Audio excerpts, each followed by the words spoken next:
The Lord doesn't want us ignorant. He doesn't want us moving forward in our Christian life year after year passing, and we're just as ignorant as we were 10 years ago about the Scriptures.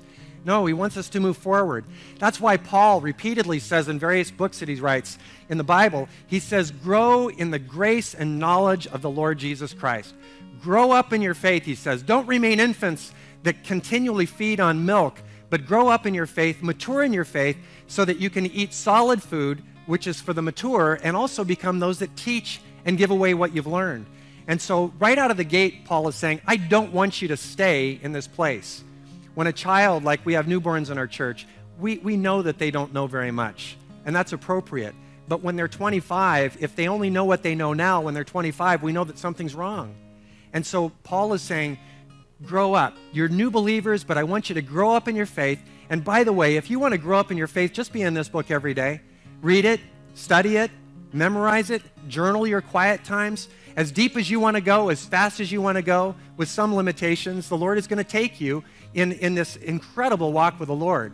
And so I want to encourage you as your friend and your pastor, let's keep growing. Let's not be ignorant, and let's mature in our faith. And so Paul says, not only do I not want you to be ignorant, but he specifically says the one particular area that he doesn't want them to be ignorant regarding, and it has to do with those who have fallen asleep. Now, this is a euphemism, as we know, for death. Interestingly, in the Greek New Testament, this word is used for two types of people, those that are actually sleeping, like nighttime, getting up in the morning, and only for believers who have died in the faith. It's never used of unbelievers who have died. It's only used of those that have died in the faith. We've got some examples of this even in the Old Testament. We've got King David. He's described at his death as having fallen asleep.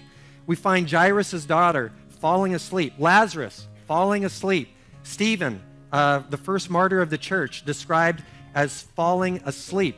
Why? Because through the teaching of Christ and the teaching of the apostles on this very important issue of what happens to a person when they die, Jesus makes it very clear that when a believer dies, he refers to it as falling asleep, which is really hopeful, because when somebody falls asleep, it's like they're going to wake up again.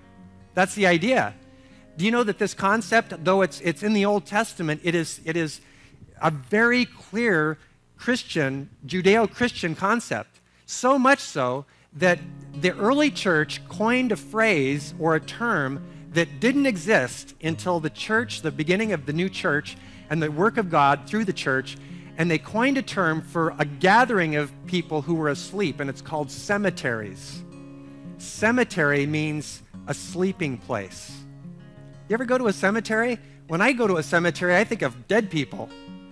But the word cemetery itself, which was coined by the New Testament church to describe what Christ said about dead believers, is that it is it's nap time. It's a bunch of kids taking a nap until the coming of Christ. It's a place of rest and repose and sleeping. And so, I want to tell you, the Bible tells us that it's appointed for men to die once, and after that comes judgment. Every one of us, barring the rapture of the church, will go through this process of death.